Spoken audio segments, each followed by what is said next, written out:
사랑합니다. 감사합니다.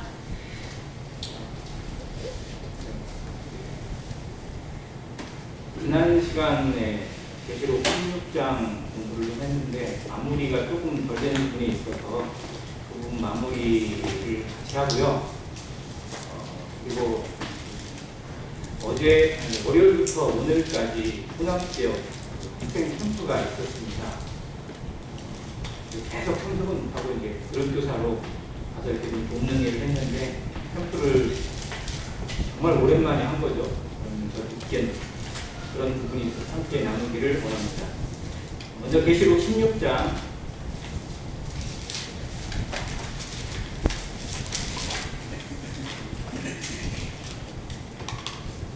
6번째 대접까지 이렇게 공부를 하면서 유브라데에 쏟아진 대접으로 인해서 길이 열리고 그리고 새 영이 왕들을 아마겟돈으로 모으는 아마겟돈 전쟁이 일어나게 되는 부분을 교제했습니다.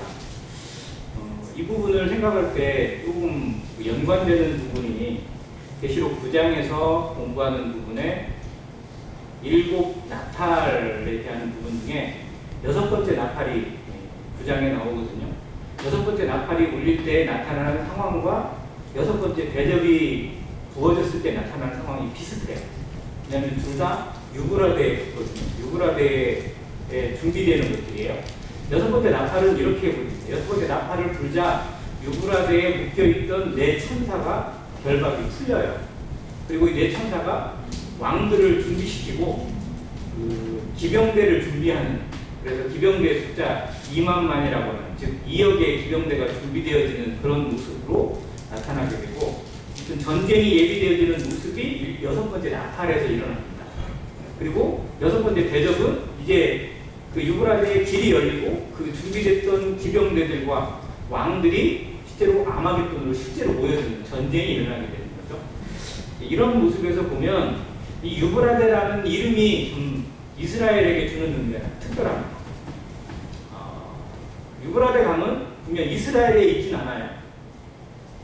이라크 땅에 주로 흘러가는 땅입니다. 티그리스강과 함께 메소포타 문명의 두 거점 지역이고, 그때 당시에 그 동방세계에서 가장 중심이 되는 강입니다. 유브라데 강이 왜 중요하냐면, 우리가 유대인들을, 즉 이스라엘 사람들을 다른 말로 뭐라고 부르죠? 어디 사람들? 무슨 사람들? 히브리 사람들이라고 하잖아요. 이 히브리 사람이라는 뜻이 강을 건너온 사람이라는 뜻이거든요. 그래서 이스라엘 민족을 강 건넌 민족이라고 얘기해요. 근데 그들이 강을 건넌 모습 생각해보면 출애굽기 14장에 나오는 홍해바다를 건넌 모습, 그리고 가나안 땅에 들어가기 위해서 요단강을 건넌 모습이 생각이 되는데, 또 하나가 있는데 그게 뭐냐면 아브라함을 하나님이 부르셔서 가나안 땅에 들어갈 때 그가 유브라데 강을 건너갑니다. 그래서 이스라엘 민족에게 있어서 아브라함의 시작은 그 유브라데를 건너가면서 시작된 모습이 나타나고 있고, 그들의 역사에 유브라데 강에 지배하는 민족하고 항상 연결이 돼요. 즉 유브라데 강을 차지한 민족이 그 동방 거점의 핵심 나라가 되고 제국이 되고, 이스라엘은 꼭 그 민족의 공격을 받거나 지배를 받고 그렇게 살아왔어요. 아무튼 그런 모습에서 이 유브라데가 이스라엘과 연관되어 있다는 것을 볼 수 있는데, 이제 이 계시록의 말씀을 공부하다 보면 또 다른 구약에 있는 말씀들 속에서 찾아볼 수 있는 부분들이 있어요. 왜냐하면 마지막 환란기를 보여주는 말씀이 계시록에만 있지는 않잖아요. 다른 말씀 속에도 있는데, 가장 구체적으로 나타나는 말씀 중에 하나가 다니엘서에 있는 다니엘서 11장 끝부분에 있는 북방왕과 남방왕의 전쟁의 모습이 있고요. 그리고 에스겔서 38장에 나와 있는 곡과 마곡의 전쟁이 있습니다. 특별히 곡과 마곡의 전쟁이 이 부분하고 되게 연결이 되어져요. 왜냐하면 4천사가 풀려나서, 즉 4천사가 결박됐다고 풀려났다는 건 실제 천사가 아니고 실제로는 사단 마귀거든요. 사단 마귀의 수종들이에요. 천사가 결박됐다는 것 자체가 시작은 하나님의 징계를 가진 가운데 있는 모습이기 때문에. 근데 얘들이 풀려나서 뭐냐? 세상을 움직이는 세력들을 모으는 거예요.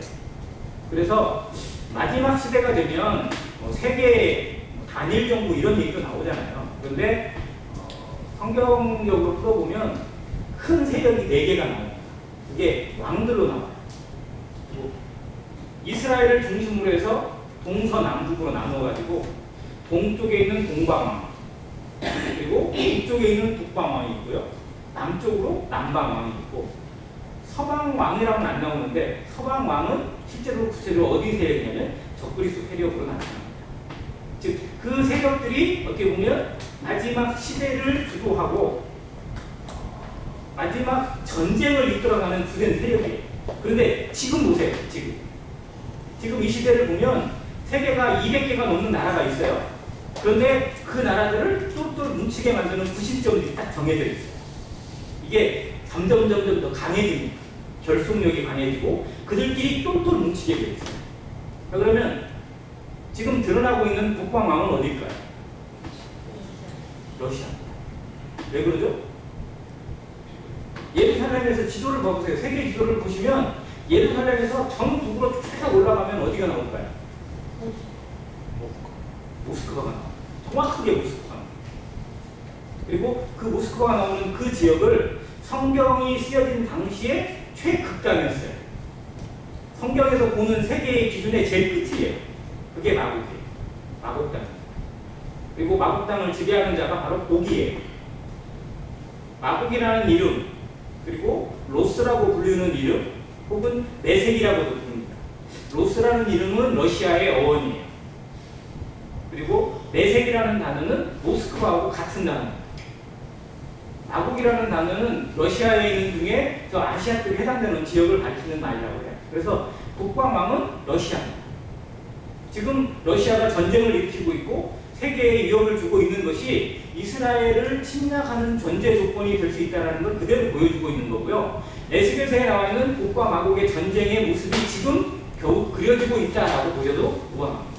이 북과 마곡의 전쟁은 성경에 2가지가 나오는데 7년 대환란 기간 중에 일어나는 북과 마곡 전쟁이 있고, 그리고 천년왕국이 끝난 이후에 그 결박에 풀려난 사단이 자기 세력을 모아서 마지막 발악을 하는 북과 마곡을 통해서 이루어지는 그 본부림이죠. 그건 전쟁이라니까요.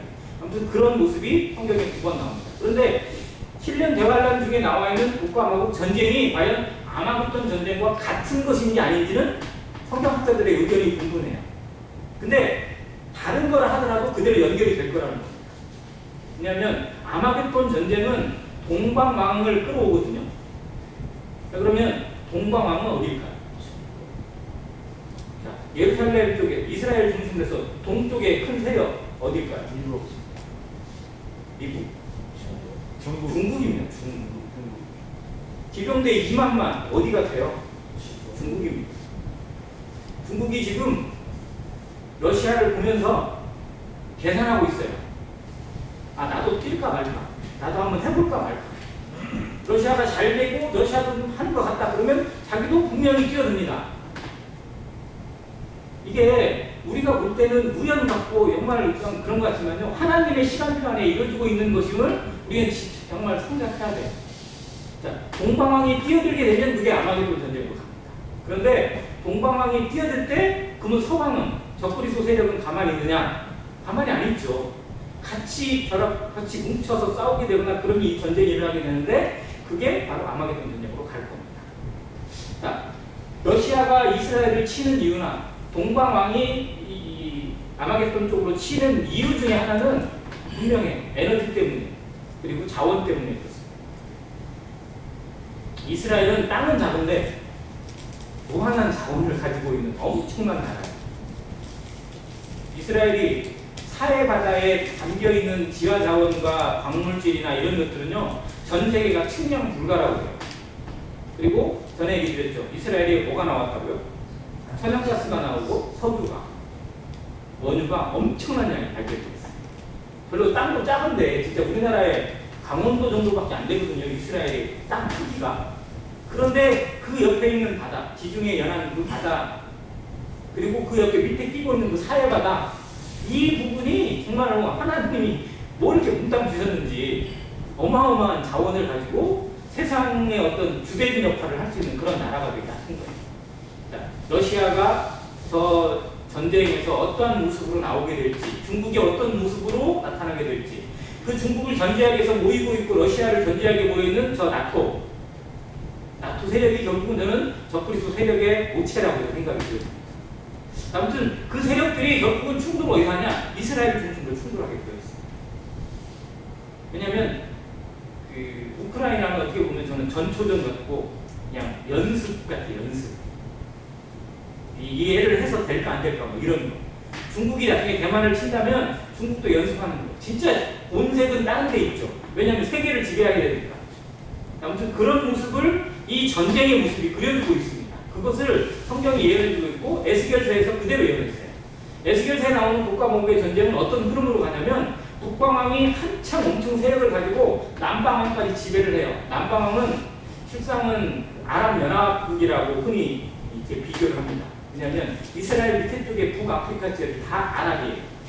리비아, 애국, 그 다음에 이집트, 그 다음에 뭐 있지? 북이스라엘에 뭐 있어요? 아무튼 조금 좀 이 북아프리카 중에 아프리카 중에 잘 사는 나라들이 북쪽에 있거든요. 그런 나라들이 아랍연합국이에요. 그리고 그걸 대표하는 나라가 이란입니다. 그래서 북방왕이 올 때 남방 쪽에서 바사가 붙어요. 페르시아. 아무튼 그런 모습을 에스겔서가 그려주고 있는데 남방 세력을 먹어버려요. 북방이. 그래서 마치 세계를 지배할 것 같은데 갑자기 다른 상황이 일어나가지고 결국은 그들이 세력이 약해지고 힘이 없어집니다. 그래서 아마 동방왕의 세력이 기세를 얻고 적그리스도 세력이 전 세계를 지배하는 어떤 그러한 단초를 러시아가 제공하지 않을까라고 생각을 하게 됩니다. 아무튼 그게 어떻게 흘러갈지 우리는 정말 주의 깊게 살펴볼 필요가 있고 그런 의미에서 성경을 더 자세히 묵상하고 하나님이 보여주시는 마지막 때 왜냐하면 7년 대환란에 일어날 사건은 결국은 뭐예요? 휴거 이후에요? 휴거 전이에요? 휴거 후에요? 7년 대환란의 모든 사건들은 휴거 다음에 일어나는 거예요. 그러면 7년 대환란에 있는 사건들이 눈앞에 보였다. 가까이 왔다. 그러면 뭐가 진짜 앞에 있는 거예요? 휴거가 바로 앞에 있는 겁니다. 오늘 이번에 호남 지역 캠프의 주제가 그리스도의 재림을 대비하여요. 중학생들에게 실제로 잘 어울리지 않는 것 같은데 정말로 간절한 마음으로 말씀을 전하셨어요. 코앞에 와 있다. 정신 차려. 이번 캠프가 진짜 마지막이다. 코로나 때문에 다시 캠프를 할 수 있을지 없지 아무도 모른다. 이번에도 못할 상황이었는데 이거 안 하면 절대 못할 것 같아서 정말 했다. 그런 식으로 간절함으로 말씀을 전하시고 복음도 저게 전하셨어요. 125명의 학생이 왔는데 그 중에 94명이 부도자였어요. 대부분 다 복음을 시인하고 손들었어요. 근데 정말 온전하게 잘하기를 기도하는 마음이 있습니다. 자, 그런데 거기에 강사님이 하신 말씀 중에 제게 정말 와닿는 게 뭐냐. 자, 사람이 눈이 되게 잘 보는 것 같고 똑똑하고 멀리 보는 것 같은데요. 자, 빨리 있으면 봐요, 안 봐요? 보여, 안 보여요? 안 보이죠. 근데 눈에 진짜 가까이 왔으면 보여, 안 보여요? 안 보여요. 자, 그러면 재림이 그리스도의 말씀하신 휴거가 저 멀리 있어서 안 보일까요? 눈에 정말 가까이 있어서 안 보일까요? 너무 가까이 와요. 너무 코앞에 있다 보니까 이 눈 여기에서 안 보이는 거예요. 자, 여기에 점 찍어 놓으면 눈에서 잘 안 보입니다. 보일 수도 있어요. 눈을 잘 돌리면. 그런 상황이라면 정말 그리스도의 재림 우리 코앞에 가까이 왔다라고 봐도 무방하다는 거예요. 그런 마음으로 살아갑니다. 그런 마음으로 말씀을 듣고 그런 마음으로 복음을 전하고 그런 마음으로 누군가를 만나야 된다는 거예요. 성도들의 삶이 마지막을 대비하는 모습으로 사는 것이 너무 합당하지 않느냐, 너무 당연하지 않느냐. 왜? 하나님의 말씀은 진리고 이 말씀은 결코 취소될 수 없는 거죠.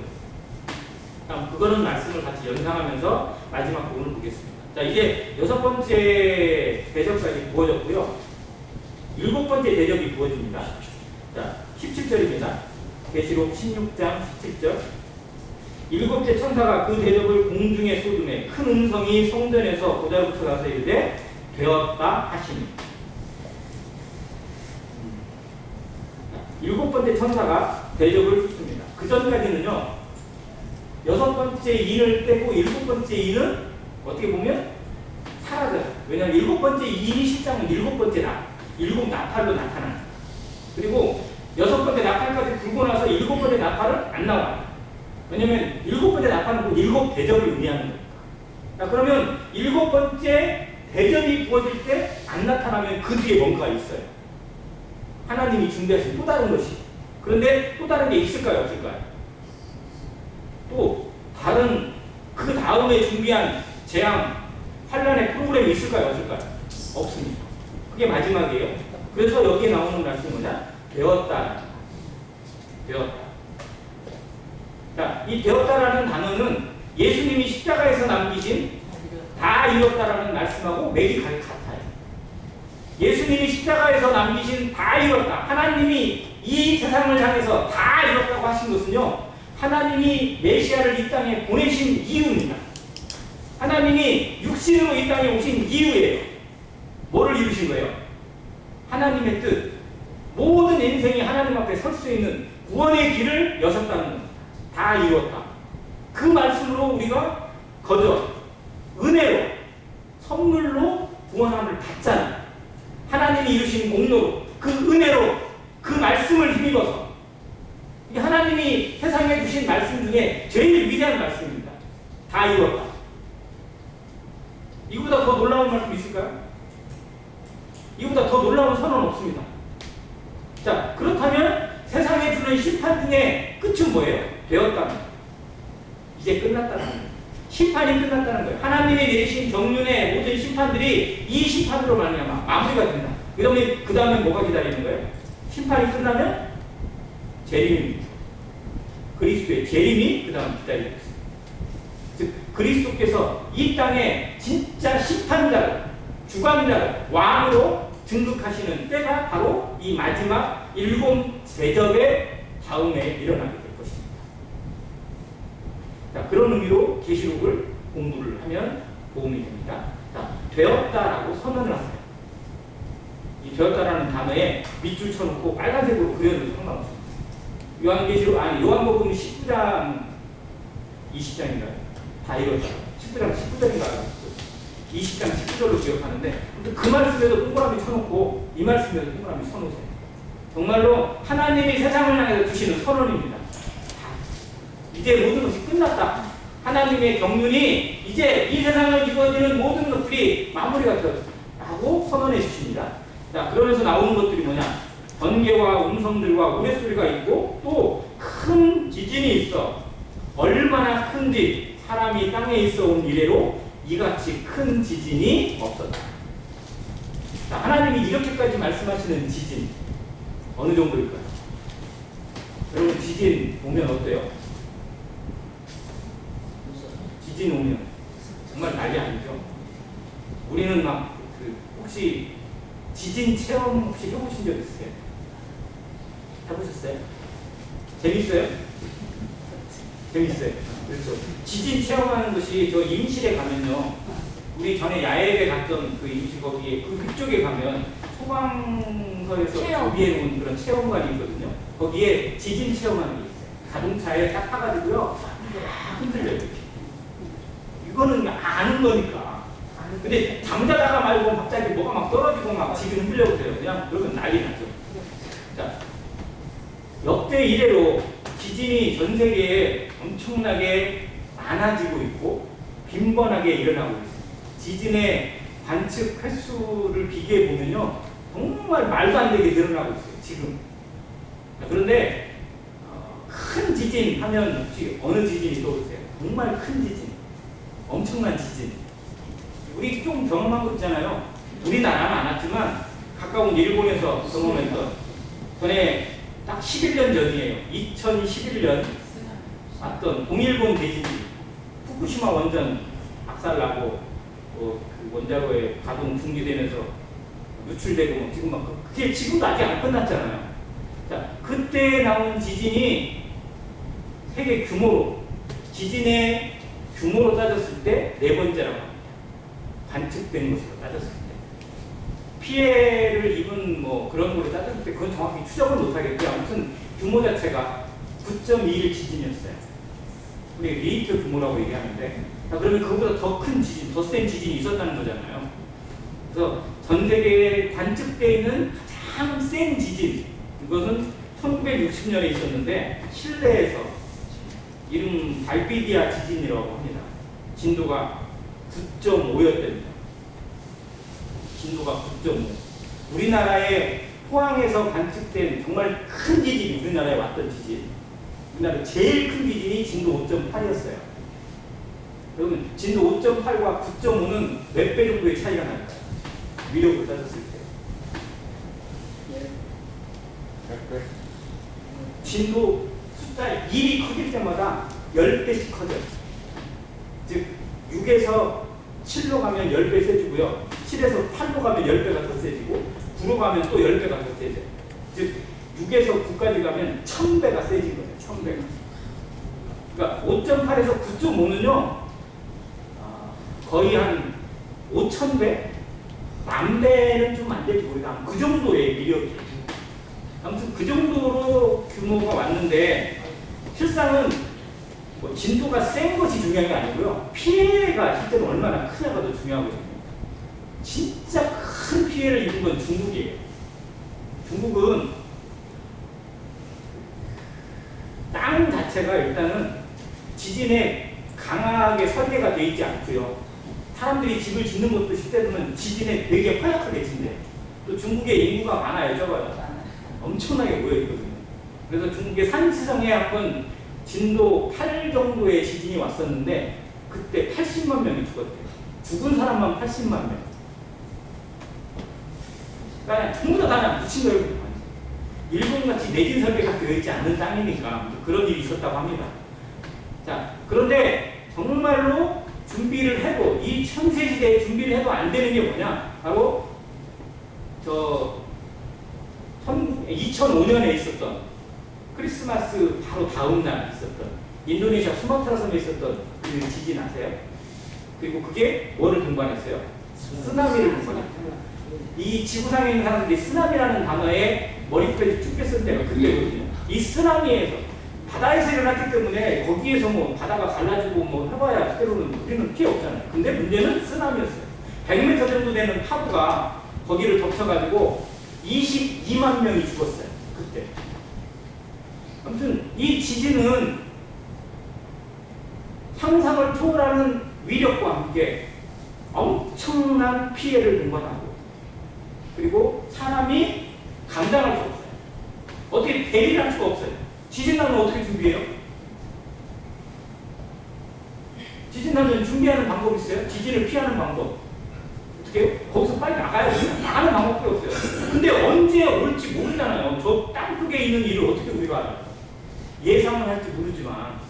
근데 하나님이 내리신 이 마지막 지진은 뭐 흔히 사람들이 뭐라고 하냐 진도 10이라고 합니다.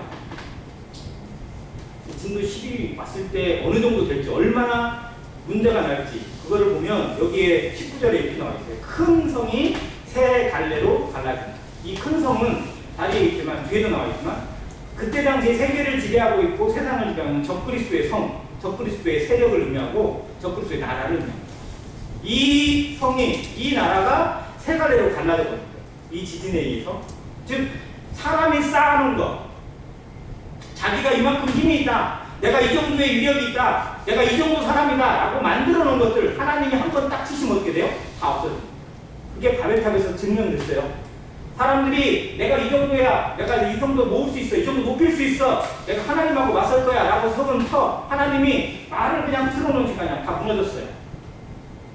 지금 이라크나 이란 그쪽 바벨론 지역에 가보면 지구라트 형상이 지금도 엄청나게 많이 있습니다.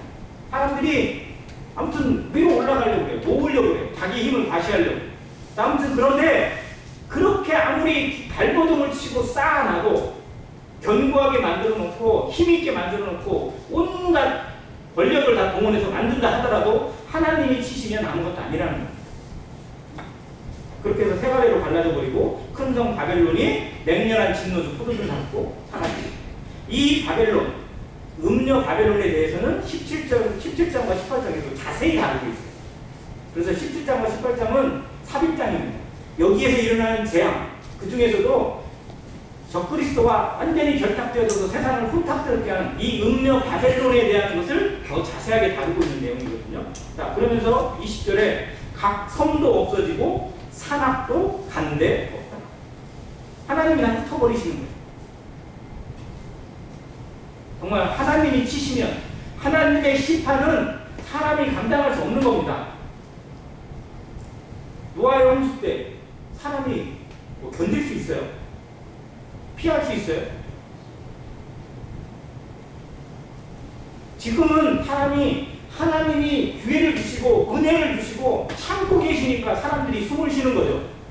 그런데 그걸 모르고 내 힘으로 뭐 하는 것처럼 내가 잘나서 뭐 이런 것처럼 착각하고 살아가면서 불쌍한 인생들을 향해서 심판이 쏟아지면 정말 숨도 못 쉰다는 겁니다. 차라리 죽게 해달라고 자기 입으로 그렇게 얘기할 거예요. 그때가 오기 전에 이 은혜 시대에 구원받지 못하고 하나님을 찾지 못한다면 가장 불쌍한 겁니다. 말씀을 듣고도 하나님을 알고도 성경을 알고도 구원받지 못했다. 이것처럼 불쌍한 사람 없어요. 성경을 알고 하나님의 미래를 알고 하나님의 뜻을 알고도 온전히 순종하지 못해서 하나님 앞에 빈털터리밖에 살 수 없는 성도, 이것도 정말 불쌍한 겁니다. 우리 삶을 다시 한번 하나님 앞에 바로 세우는 기회가 되길 간절히 바랍니다. 얼마 안 남았습니다. 자, 21절 더 무서운 게 와요. 또 무게가 얼마? 1달란트나 되는 큰 우박이 하늘로부터 사람들에게 내리며. 자, 성경은 문자적 해석을 원칙으로 합니다. 하나님이 구체적으로 기록한 내용은 정말 그대로 그냥 해석해야 돼요. 이걸 비유로 해석해가지고 어쩌다고 이렇게 하는 건 사람의 벗어나고 싶은 자기 욕망일 뿐이지 하나님이 아닌 것을 이렇게 숫자적으로 구체적으로 기록하지는 않습니다. 여기에 1달란트 정도 되는 이런 거 아니고요. 말 그대로 1달란트나 되는 우박이라고 정확하게 기록을 하셨어요.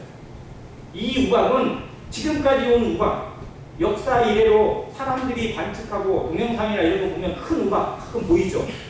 어느 정도 크기 혹시 보셨어요? 골프공만한 우박 이렇게 많이 나오죠? 골프공만한 우박은요 저도 본 적이 있어요. 진짜 겁나더라고요. 차 소리가 막 차 유리창이 깨질 것 같고 도저히 가만히 있으면 안 될 것 같아요. 피해야 될 것 같아요. 자, 그 정도의 우박이 와서 사람들이 정말 겁이 나가지고 막 도저히 그러는데 축구공만한 우박이 내렸다. 어떨까요, 진짜?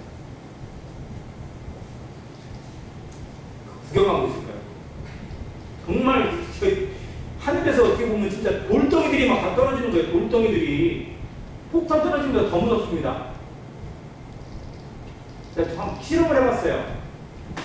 다 높은 곳에서 무게 어느 정도가 떨어지면요 어느 정도나 속도로 떨어질까 계산해보면요 이게 과학적으로 좀 복잡해요. 왜냐하면 중력 가속도가 있어서 점점 속도가 세지거든요.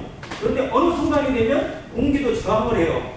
그래서 좀 줄어들 수도 있다고 그런다고 합니다. 그런데 위에서 속도가 붙어버리면 여기서 답이 없어요. 그래서 일정한 무게 이상이 되면요 중력 가속도가 엄청나게 세집니다.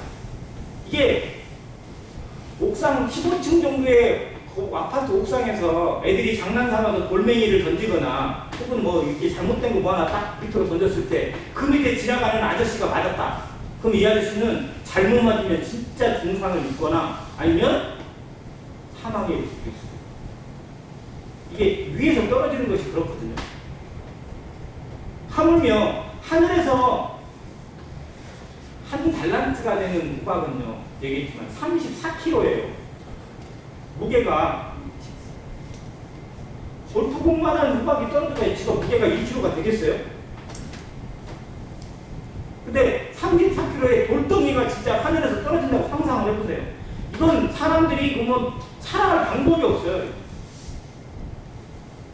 정말 하나님의 진노가 이 땅에 어떻게 쏟아지고 있는지 이 마지막 재앙이 보여줍니다. 지진이 나서 온 땅이 갈라져 버리고 산악도 간데없고 하늘에서 우박이 떨어져서 사람들을 그대로 그냥 형체도 안 남을 정도로 죽이는 이 재앙이 하나님의 무서운 심판 가운데 임하게 될 것입니다. 자, 그런데 더 놀라운 게 있어요. 그러면 사람들이 정말 또 엎드려지잖아요. 하나님 제가 잘못했습니다. 하나님 제가 정말 하나님 앞에 범죄했습니다. 이렇게 꿇어 엎드려야 그나마 하나님이 긍휼을 베푸실 거 아니에요. 그런데 그 마지막 절에 뭐라고 되어 있어요? 사람들이 그 우박의 재앙 때문에 하나님을 비방하니 그 재앙이 힘이 큽니다. 재앙이 크면 클수록 심판이 크면 클수록 사람들의 악이 더 세져요. 더 회개하지 않아요. 회개할 줄을 몰라요.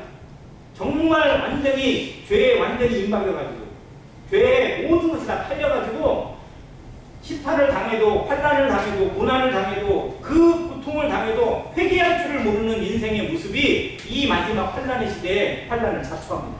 그대로 당해요. 인생이 얼마나 불쌍한지 여기서 보게 됩니다. 자, 이런 모습을 하나님께서 내리시야만 할 때 얼마나 마음이 아플까. 자기 형상대로 지음받은 인생입니다. 하나님의 형상, 이건 어마어마한 모습. 동물하고 사람하고 제일 닮은 동물이 뭐라고요? 어떤 거? 원숭이 중에서도 모든 원숭이가 다 그러진 않고 그 중에서도 뭐 침팬지가 좀 사람에 닮았다느니 또 뭐 긴팔 원숭이가 좀 닮았다느니 막 논문을 다 써가지고 뭐 걔들은 뭐 지능 지수가 뭐 80 가까이 되네 뭐 어쩌네 뭐 팔의 구조나 뭐 뼈의 구조가 인간하고 가장 닮았다는 별 얘기를 다 하는데, 자, 아무리 닮은 것 같고 아무리 지능이 높아 보이는 원숭이와 사람이 같아요? 비슷해요? 아니요, 그건 차원이 달라요. 왜 다를까요? 원숭이는 그냥 원숭이에요. 그냥 짐승이에요. 그러나 사람은 아무리 못생기고 아무리 무식해도요 하나님의 형상이에요. 하나님의 영이 담겨있다고요. 생명이에요. 이건 비교 불가예요. 비교 불가. 그래서 만물의 영장입니다. 이 진화론이 얼마나 무식하고 얼마나 잘못된 것인지 정말 알아야 돼요. 사람을 얼마나 무시해놓고 사람을 얼마나 가치를 깎아놓은 건지. 하나님이 만드신 최고의 걸작품을 이 짐승들하고 흙으로 만든 짐승들하고 똑같은 수준으로 만들어 버렸어요. 그래서 인간의 생명이 무시되어지고 인간의 가치가 떨어지게 되어 있어요. 죄를 져도 죄가 아닌 것처럼 만들어지게 만드는 것들이 진화론입니다. 정말 우리는 하나님의 말씀을 더 분명히 듣자. 인간의 가치를 더욱 잡아야 돼요. 회복해야 돼요. 사람만큼 귀한 게 없습니다. 사람의 생명보다 더 귀한 게 없고요. 하나님이 이 사람을 얼마나 귀하게 보시는지, 이 인생을 얼마나 놀랍게 보시는지 알아야 돼요. 이 사람들을 구하기 위해서 누가 왔어요? 예수님 오셔야만 했잖아요. 예수님을 보내실 정도로 아끼셨어요. 예수님의 생명 가치가 있다는 거예요. 그게 사람입니다. 그게 나예요. 나에게 주신 이 생명의 가치는요, 하나님이 반드시 찾아야만 되고 반드시 회복하셔야만 되는 가치란 말이에요. 그래서 가장 귀한 독생자의 피를 주고더라도 다시 사셔야만 했어요. 그만큼 귀한 거예요. 우리의 가치를 우리가 다시 찾아야 돼요. 아무것도 아닌 것처럼 인생을 낭비하고 자기를 저주하고 사람의 생명을 우습게 여기는 거, 이건 정말 하나님 앞에 용서받을 수가 없습니다. 성도라면 더더욱 그렇습니다. 우리에게 주신 생명의 가치 알아야 되고요. 인생의 가치, 이 사람의 가치를 우리는 누구보다도 잘 알아야 됩니다. 그 하나님의 말씀으로 살아가는 우리들에게 마지막을 하나님이 경고합니다. 거기에서 강사님이 하신 말씀 중에 제가 어느 정도는 알고 있었는데 딱 머리한테 맞은 게 뭐냐면, 그분이 처음에 질문이에요. 처음 시작하면서 하는 질문. 성경에 예수님의 재림에 대해 몇 번 정도 얘기했을까요? 예수님이 다시 오신다. 몇 번 정도 기록했을까요? 몇 번 정도 말씀하셨을까요? 신약 성경. 이게 첫 번째 질문이었어요. 몇 번쯤 하신 것 같아요? 1번 100번 정도, 2번 한 200번, 3번 300번, 4번 그 이상. 그 이상. 300번. 신약 성경에만 300번 이상 예수님의 재림을 기록했어요. 자, 하나님의 말씀은 곧 하나님이시잖아요. 하나님의 말씀 한 구절만 있어도 사람이 정말 그 앞에 부들부들 떨어요. 그런데 하나님이 그 기록으로 정말 그 얼마나 안타까워, 얼마나 아까워요. 성경의 기록 자체가 다 기록해도 저도 사람이 이해 못하니까 틀리고 주신 게 성경이거든요. 그런데 거기에 300번 이상이나 기록하셨다. 그러면 그걸 의심해야 돼요? 안 올지도 몰라. 그냥 그러려니 이렇게 생각될 수 있어요? 그건 말도 안 되는 거예요. 죄사함이라는 단어보다 더 많다니까요. 신약 성경에 재림이라는 단어가, 재림이라는 약속이. 그러면 우리의 죄사함은 성경 말씀이고 재림은 성경 말씀이 아니에요. 요건 믿고 요건 안 믿어요. 이건 말도 안 되는 거잖아요. 이건 너무나 분명하고 너무나 확실한 거예요. 자, 구약 성경에는 예수님의 다시 오심에 대한 기록이 있을까요, 없을까요? 당연히 있죠. 구약 성경은 분량이 훨씬 더 많잖아요. 구약 성경까지 다 합치니까요, 예수님의 재림에 대한 기록이 3,000번 정도 있대요. 3,000번. 이게 구약 성경이 더 많은 거예요. 그러면 성경 전체가 예수님에 대한 기록이고 예수님의 오심과 재림에 대한 기록이라고 보시면 무방합니다. 성경 전체가. 그런 모습으로 성경을 보세요. 그러면 거기서 다 보입니다. 자, 이렇게 놀랍게 말씀하신 이유는 뭐냐? 예수님의 재림이 세상의 마지막이고 세상의 끝이기 때문에 그렇습니다. 하나님의 시작, 하나님이 세상을 향하신 성경의 시작은 창조입니다. 그렇죠? 그러면 세상에 대한, 이 세상에 대한 하나님의 경륜의 마지막은 뭐예요? 예수님의 오심, 예수님의 재림. 우리가 소망하는 것이 뭘까요? 우리가 바라야 되는 게 뭘까요? 세상에서 좀 더 오래 사는 거? 세상에서 좀 더 부자로 사는 거? 세상에서 조금 더 편하게, 조금 더 좋게, 조금 더 있는 것처럼 떵떵거리고 사는 거? 그것도 뭐 악하다고 할 수는 없겠지만 정말로 세상의 것은 지나갑니다. 금세 지나갑니다. 아니, 오늘이 마지막일 수도 있는 거잖아요. 재림에 대한 약속. 예수님은 계속 말씀하실 때마다 말씀하시죠. 제자들에게 내가 천천히 오리니 택히 오리. 그러나 재림에 대한 것을 이토록 우리가 느낄 때 더딘 거. 실제로 우리만 더딘 거죠. 하나님의 입장에서는요, 더딘 게 아니에요. 안타까운 거예요. 안타까운 거. 지금 하나님이 당장 스위치 버튼을 눌러도 한우 무방해요. 그런데 지금도 차마 누르지 못하시고 계시는 이유, 하나님의 마음 우리가 조금이라도 느끼시고 조금이라도 안다면요, 우리 정말 간절해질 겁니다. 하나님이 왜 아직도 이 악한 세상을 보고 저 악한 인생들을 바라보면서도 심판을 허락하지 않고 마지막 때로 허락하지 않고 휴거를 명하지 않는 이유가 뭘까? 무엇을 기다리시는 걸까? 무엇을 하나님이 참고 계시는 걸까? 뭘 참을까요? 누구를 참을까요? 우리가 기도하고는 그 영혼을 위해서 참습니다. 성도가 간절히 기도하고 있으니까.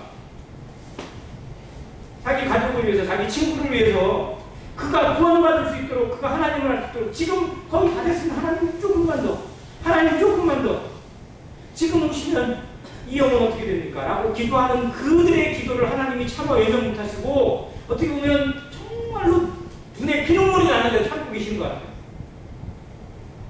성도들이 조금 더 변화되기를, 교회가 조금 더 하나님 앞에 더 바로 서서 놀라운 열매를 가지고 상급을 가지고 멸류관을 가져갈 수 있는 기회를 주시기 위해서 지금도 하나님 오늘도 참으셨습니다. 참고 계십니다. 우리가 그 마음을 알아가기를 바랍니다. 성경을 공부하면서, 말씀을 들으면서, 그리고 하나님을 묵상하면서, 기도하면서 우리가 우리의 마음이 하나님 앞에 바로 서기를, 그리고 정직하게 자신을 들여다보기를 바랍니다. 이렇게 살아도 되는 것인가? 이렇게 살아도 하나님 앞에 부끄러움이 없는 것인가? 다시 오신다, 곧 오신다, 금방 오신다, 우리의 소망이 이거다라고 자신있게 이야기할 수 있는가? 정말 누구를 향해서도 떳떳하게 이야기를 할 수 있다면 우리의 모습, 우리의 중심이 하나님 앞에 어느 정도로 바르게 서 있는지, 하나님의 말씀 앞에 내 자신을 다시 한번 거울로 들여다보는 기회가 되어야 되지 않을까요? 우리의 삶이 말씀 앞에 정직해지기를 간절히 하나님 앞에 더욱 이 거룩을 회복하고 정직을 회복하고 그리고 신실함을 회복하는 안익교회 성도 되시기를 간절히 바랍니다. 이것이 우리가 성경을 공부하는 목적이요, 하나님의 말씀을 배우는 목적이요, 기도하는 목적이라고 저는 생각합니다. 영혼을 향해서 다가가고 나 자신을 돌아보면서 정말 헛된 것에 우리의 인생을 낭비하지 않기, 헛된 것에 시간을 낭비하지 않기, 헛된 것에 우리의 재물이 쓰이지 않기, 정말 영혼을 향한 일에, 하나님의 영광을 위한 일에 정말 조금이라도 더 모아질 수 있고, 정말 교회가 더욱 합심하여 하나가 되어져서 영혼을 구하는 일에, 성도를 세우는 일에, 하나님의 영광을 구하고 예배를 드리는 일에 더욱 합심해서 해도 시간이 모자라잖아요. 그런데 생각 이리 나누고 저리 나누어가지고 너는 너고 나는 나고 이렇게 가다가는 정말 하나님 앞에 부끄러움만 남습니다. 우리 이걸 회복해야 됩니다.